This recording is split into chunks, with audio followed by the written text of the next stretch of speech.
What's up, guys?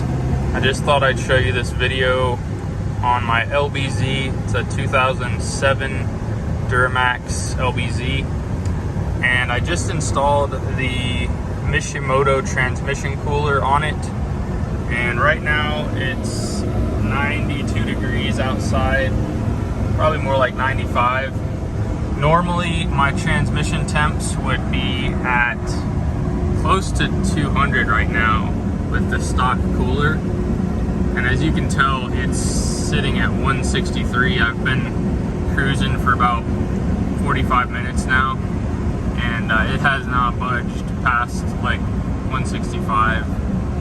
I haven't hit a bunch of hills, but man, this cooler works amazing.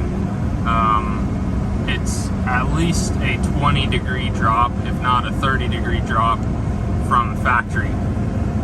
I tried flipping the cooler and it was pretty minimal, but I know this Mishimoto one is expensive. It's about 400 bucks, but trust me guys, it is totally worth it, and if I could do it again, I totally would. Anyways, hope you guys found this video helpful. Catch y'all on the next one. Later.